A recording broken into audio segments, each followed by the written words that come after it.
Hi hello అందరికీ నమస్కారం. Welcome to our channel. నేను ఆదిత్య. ఆంధ్రప్రదేశ్ ప్రస్తుత డీజీపీ ద్వారకా తిరుమలరావు 16 మంది ఐపీఎస్ల మీద యాక్షన్ తీసుకోవడం జరిగింది. సో మరి ఎందుకు తీసుకోవాల్సి వచ్చింది ఏంటి అనే అంశం పక్కన పెడితే ఈ 16 మంది ఐపీఎస్లకి సంబంధించిన బ్యాక్గ్రౌండ్ చూసుకుంటే వీళ్ళు వైఎస్ఆర్సీపీకి సంబంధించినటువంటి అంటే జగన్మోహన్ రెడ్డికి ఫేవర్గా ఉన్నటువంటి ఐపీఎస్లుగా పేరు కూడా ఉన్నట్టు వార్తలు అయితే వినిపిస్తూ ఉన్నాయి.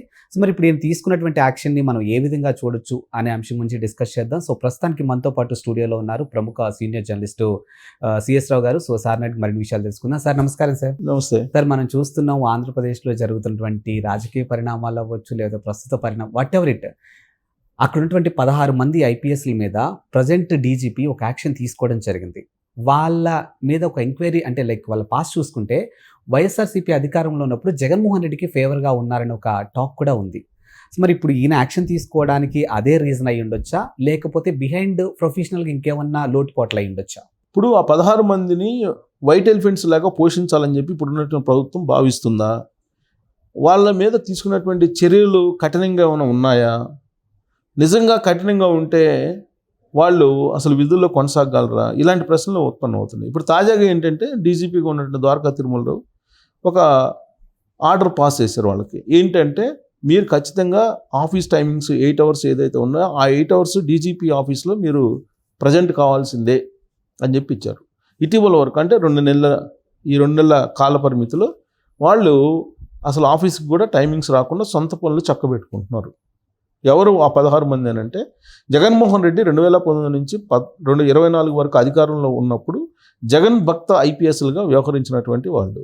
ఆ జాబితాల్లో మొదటి వరుసలో ఉన్నటువంటి వాళ్ళు ఎవరంటే నిఘా అధిపతిగా ఉన్నటువంటి అప్పట్లో పిఎస్ఆర్ ఆంజనేయులు, అలాగే సిఐడి చీఫ్గా ఉన్నటువంటి సునీలు అప్పట్లో ఉన్నటువంటి అతను, అలాగే ఆ తర్వాత సునీల్ తర్వాత వచ్చినటువంటి సంజయ్, తర్వాత కొల్లి రఘురామరెడ్డి విజిలెన్స్ దానికి సంబంధించి పనిచేశాడు ఆయన, ఐపీఎస్లు వీళ్ళందరూ. సో ఇలా చెప్పుకుంటూ పోతే 16 మంది ఐపీఎస్లు కరుడుగట్టినటువంటి జగన్మోహన్ రెడ్డి భక్తులుగా వ్యవహరించారు అనేది ఇప్పుడున్నటువంటి ప్రభుత్వం భావిస్తూ ఉంది. ఆ క్రమంలో ఇటీవల జరిగినటువంటి ఐపీఎస్ బదిలీల్లో వాళ్ళకి ఎక్కడా కూడా పోస్టింగ్ ఇవ్వకుండా డీజీపీ ఆఫీస్లో ప్రజెంట్ కమ్మన్నారు, డీజీపీ ఆఫీస్లో రిపోర్ట్ చేయమన్నారు అని చెప్తే వాళ్ళు రిపోర్ట్ చేయకుండా సొంత పనుల్లో బిజీ అయిపోయారు. సొంత పనుల్లో బిజీ అయ్యారంటే సొంత పనులు అంటే ఏమున్నాయి? అంతకుముందు ప్రభుత్వంలో ఉన్నప్పుడు ఎవరెవరితో లింక్స్ ఉన్నాయో వాళ్ళందరితోటి కలవడం, జగన్మోహన్ రెడ్డికి సమాచారాన్ని చేరవేయటం, జగన్మోహన్ రెడ్డికి ఒక ప్రైవేటు సైన్యాధిపతులుగా వాళ్ళు వ్యవహరిస్తున్నారు అనేటువంటి అనుమానం ఇప్పుడున్నటువంటి ప్రభుత్వానికి వచ్చినప్పుడు వెంటనే ద్వారకా తిరుమల డీజీపీ ఏం చేశారు? మీరు ఆఫీస్కి రావాలి, రిపోర్ట్ చేయాలి, మీరు ఉదయాన్నే వచ్చి సాయంత్రం దాకా ఉండాలి అని చెప్పి ఒక ఆర్డర్ పాస్ చేశారు. దాంతో శబాష్ చంద్రబాబు నాయుడు ప్రభుత్వం అని చెప్పి సోషల్ మీడియాలో తెలుగుదేశం పార్టీ గ్రూపుల్లో వైరల్ అవుతున్నటువంటి న్యూస్. సో చంద్రబాబు అదిరిందయ్యా చంద్రం, ఇలాంటిదే కదా కావాల్సింది మాకు, ఇప్పటి వరకు ఇలాంటి చేయలేదు, సో ఇప్పుడైనా సరే వాటి ఆర్డర్ పాస్ చేసి ఉదయం వచ్చి సాయంత్రం దాకా ఉండాల్సిందని ఆఫీసుల్లో అని చెప్పి చెప్పారు. శబాష్ అని చెప్పి అంటున్నారు. కానీ ఇదే జగన్మోహన్ రెడ్డి ఏం చేశాడు ఏబీ వెంకటేశ్వరరావు విషయంలో అనేది మర్చిపోయారు వీళ్ళు. ఆ రోజున చంద్రబాబు నాయుడికి అనుకూలంగా వ్యవహరించాడు అని చెప్పి 2014 నుంచి 2019 వరకు ఏబీ వెంకటేశ్వరరావుని జగన్మోహన్ రెడ్డి అధికారంలో రాగానే 4వ రోజు ఏం చేశాడు? తీసుకెళ్ళి ఆయన సస్పెండ్ చేసి ఆయనకి అసలు పోస్టింగే లేకుండా 5 సంవత్సరాల పాటు చేశాడు. ఆయన చేస్తే కోర్టులో గెలుచుకొని వీరోచితంగా పోరాడి న్యాయబద్ధంగా ఆయన పోస్ట్ని ఆయన మళ్ళీ తీసుకురాగలిగాడు ఏబీ వెంకటేశ్వరరావు. మరి 5 సంవత్సరాల పాటు ఒక ఐపీఎస్ని అసలు డ్యూటీస్లో లేకుండా చేసినటువంటి జగన్మోహన్ రెడ్డి తీసుకున్నటువంటి చర్య బాగుందా? లేదంటే 16 మంది ఐపీఎస్ని పని లేకుండా పోస్టింగ్ ఇవ్వకుండా ఓన్లీ మీరు ఉదయం వచ్చి సాయంత్రం వెళ్ళిపోండి, ఆఫీసులో అయితే ప్రజెంట్ కాండి అని చెప్పి చెప్పడం బాగుందా? అంటే వాళ్ళకు ఖచ్చితంగా జీతాలు అయితే ఇవ్వాలి కదా, డెఫినెట్గా జీతాలు ఇవ్వాలి కదా, వాళ్ళని వైట్ ఎలిఫెంట్ లాగా పోషించాలి కదా. ప్రజాధనం అయితే కొన్ని లక్షల రూపాయలు వాళ్ళకి జీతాల రూపంలో నెల తిరిగేటప్పటికి వస్తుంది కదా. పని లేకుండా బాట లేకుండా వాళ్ళని ఆఫీసులో ఊరక కూర్చోబెట్టడమే కదా. మరి ఏబీ వెంకటేశ్వరరావుని సస్పెండ్ చేశారు కదా అప్పట్లో. ఏబీ వెంకటేశ్వరరావుని సస్పెండ్ చేసినటువంటి ఎపిసోడ్ కన్నా కూడా ఇప్పుడు ఇది పనిష్మెంటా చంద్రబాబు నాయుడు తీసుకుంది? ఈ రెండుని కంపేర్ చేసుకుంటే చంద్రబాబు నాయుడు కఠినంగా వ్యవహరించినట్ట లేదా జగన్మోహన్ రెడ్డి కఠినంగా వ్యవహరించినట్ట అని క్వశ్చన్ చేసుకుంటే ఇప్పుడు వీళ్ళకి పని లేకపోయినప్పటికి కూడా పర్టికులర్గా ఉదయం వచ్చి సాయంత్రం దాకా ఉండి కాలక్షేపం చేసి వెళ్తారు, జీతాలు మాత్రం లక్షలు తీసుకుంటారు. ఇవ్వాల్సిందే ప్రభుత్వం, వాళ్ళదేం పోయింది తీసుకుంటారు. వస్తారు, వాళ్ళ సొంత పనులు మొబైల్ ఇప్పుడు అందుబాటులో ఉంటాయి కాబట్టి సొంత పనులు చేసుకుంటారు, పిచ్చాపాటి మాడుకుంటారు, వెళ్ళిపోతారు. పిచ్చాపాటి మాట్లాడుకుని వెళ్ళిపోయినందుకు నువ్వు లక్షల రూపాయలు నెల నెల జీతం ఇవ్వడానికి సిద్ధపడ్డావంటే దాని పనిష్మెంట్ అంటారా? ఒకసారి క్వశ్చన్ చేసుకోవాలి. కానీ ఇప్పుడు వాళ్ళ 16 మందిని ఇప్పుడు 2 నెలల నుంచి అసలు ఆ 16 మంది ఆఫీస్కి కూడా రావట్లేదు. ఆఫీస్కి కూడా రాకుండా వాళ్ళు ఉండిపోయి ప్రైవేట్ పనులు చేసుకుంటున్నారు. ప్రైవేట్ పనులు ఏం చేసుకుంటున్నారంటే జగన్మోహన్ రెడ్డి కావాల్సినటువంటి పనులన్నీ చేస్తున్నారు అనేది వాళ్ళ మీద ఉన్నటువంటి అనుమానం. కనీసం ఆ పనులు చేయకుండా ఉంటారని చెప్పి ఇప్పుడు ఆఫీసులో హాజరు కమ్మన్నారా తిరుమలరావు అనేది కూడా ఒకటి. సరే, ఎంతో కొంత మేలు అంటే కంప్లీట్గా వదిలిపెట్టేసి ఆఫీసులకు కూడా రాకుండా వాళ్ళ సొంత పనులు చేసుకుంటుంటే నెల తిరిగేటప్పుడు లక్షల జీతం ఇచ్చే బదులు కనీసం ఆఫీసులో కూర్చోబెడతాన్నా ఒక రకంగా చిన్న పనిష్మెంట్. ఇప్పుడు ఊరికి కూర్చోబెట్టడం, పని ఇవ్వకుండా ఊరికనే కూర్చోబెట్టడం ఆఫీసులు అనేది పెద్ద పనిష్మెంట్ ఎంప్లాయీకి. అందుకన్నా పెద్ద పనిష్మెంట్ ఏమి ఉండదు వాస్తవంగా చెప్పాలంటే. సరే, ఊరక వాళ్ళు వదిలిపెట్టే బదులు ఇది కొంత మెరుగే. కానీ ఏబి వెంకటేశ్వరరావుని ఆ రోజున ఇబ్బంది పెట్టినటువంటి జగన్మోహన్ రెడ్డి పరిపాలన మనం చూసాం. ఆ రోజు ఏబి వెంకటేశ్వరరావు ఏమీ చేయకుండానే నిరాధారమైనటువంటి ఆరోపణలతో ఆయన్ని సస్పెండ్ చేశారు కదా. ఆ రోజున ఆయన ఏదో అనధికారికంగా ఇజ్రాయెల్ నుంచి పరికరాలు కొన్నారనేది ఆయన మీద అభియోగం మోపారు కదా.